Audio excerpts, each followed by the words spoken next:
Welcome to Commanders Daily, everybody. I'm Bob Matthews. This is your one-stop shop for everything going on with the burgundy and gold. Don't forget to hit that like and subscribe button so you don't miss a day of it. Grind season is in full effect right now, but there's still plenty for us to talk about. And we're going to start with a little bit of, I don't think we can call it news, but a topic that's been going around here the last couple of days. And you know, we like to try and cut through the bull for you and kind of give you the straight dope on it. And it has got to do with a potential uniform change for the Commanders. I know you may have heard about this, you know, kind of, like I said, out in the chattering class.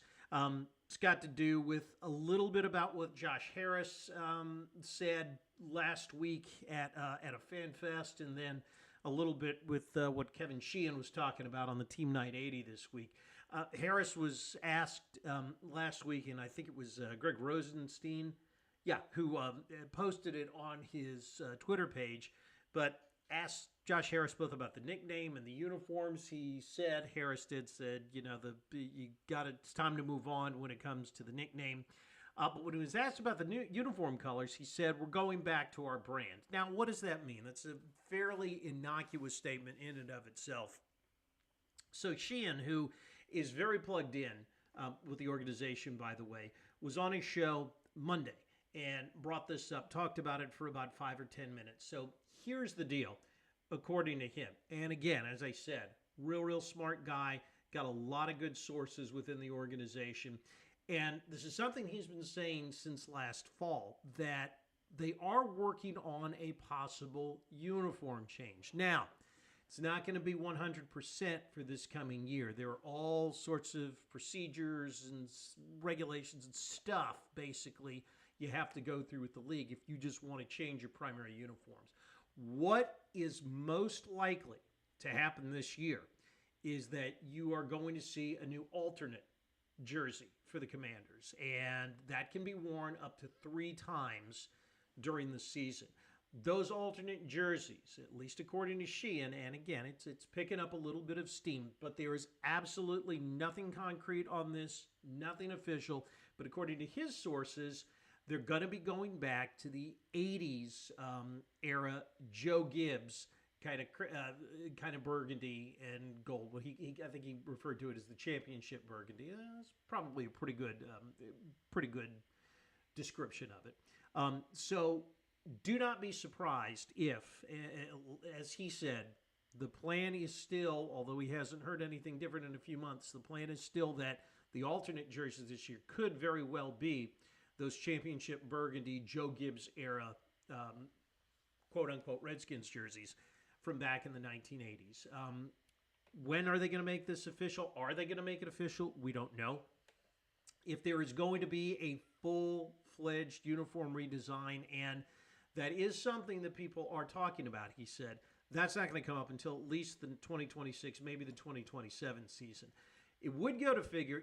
I think that would be a good move for the organization because obviously you can't bring back the logo. You can't bring back the name. That's just not going to happen.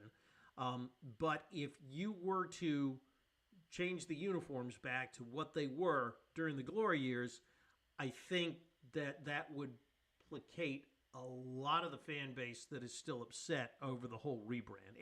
And quite frankly, there's no reason not to go back to those uniforms. Those are the ones that everybody loved to begin with.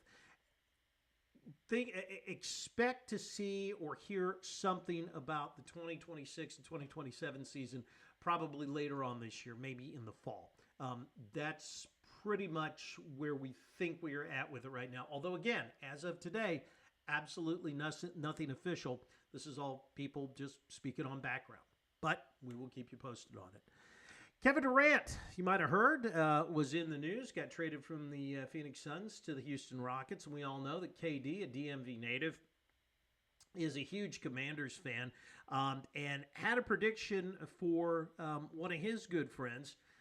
That is Dallas Cowboys defense linebacker / edge / defensive end / whatever position you want to call him these days, Micah Parsons. I'll be more concerned about that if KD's prediction comes to fruition. And that is that he thinks, and he was quoted on camera as saying, he thinks that Micah Parsons within 2 years will be a member of the Washington Commanders. Obviously, we would all love that, as Parsons is probably one of the best edge rushers in the league. He was talking with Kay Adams about this and said that he thinks that Parsons will eventually play for the Commanders. Parsons was at this same event, responded saying that he rocks with Dan Quinn. And Durant then said, that's all you need to rock with. Do not underestimate, the pull of Dan Quinn. And one of the reasons this was a good hire for the Commanders as head coach. Everybody on that Cowboys defense absolutely loved playing for Dan Quinn. And I don't think that it was a coincidence that when Quinn left, that defense took a step back. Now, Parsons is also working on a contract extension with the Cowboys. Jerry Jones will pay top dollar to keep him there. Will pay every dollar he physically possibly can to keep him there. But if Parsons wants to play for Dan Quinn that badly, don't rule it out here in a couple of years. Parsons can always decline the offer, and, we'll see what happens. And who knows, if the Commanders are coming off, a couple straight runs deep into the playoffs, the Cowboys have another disappointing year, which I think they're going to. You never know. So keep an eye on it. Just a little bit of fodder for you to talk about. But again, nothing really going on with that at this point. And, odds are, the odds are still that Parsons gets a long-term deal done with the Cowboys. Much like Terry McLaurin will eventually do with the Commanders. We all know that is going to happen. Again, another rumor out there. This one I kind of found I found really, really funny. The headline too. Commanders predicted to move on from Terry McLaurin, trade for Steelers, $112 million superstar. This comes from from the Sporting News. There is absolutely nothing to back this up outside of just pure speculation on the part of the writer. I'm sorry, and I'm sure the writer is a nice guy and everything, as I said, but there's absolutely no proof to it. The theory would be that Washington would trade McLaurin for T.J. Watt. I can only think of about a billion reasons why they're not going to do that. Number one, the Commanders want to re-sign him, and they're going to re-sign him. So let's just, but let's move aside from that. Why would the Steelers want to make that move? The Steelers playing the AFC North, you got to have a good defense to survive in that division. You win with defense in that division. Unless and until they find their franchise quarterback, and they haven't done it yet, Aaron Rodgers is clearly a one-year stopgap measure. Why do you then take your most valuable piece off of the most valuable and most effective side of the ball in T.J. Watt and trade him for a wide receiver that's a great wide receiver, but when you don't know if you have a quarterback that is going to consistently get him the ball year in and year out?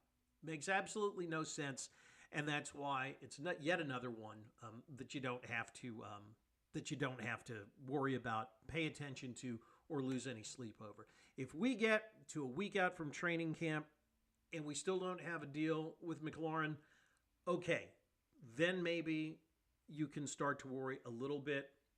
I'm still not totally convinced of that, though. I think they're going to have a deal done before then. Finally, interesting comment from Dietrich Weise earlier this week. He was the edge rusher that the team signed in free agency.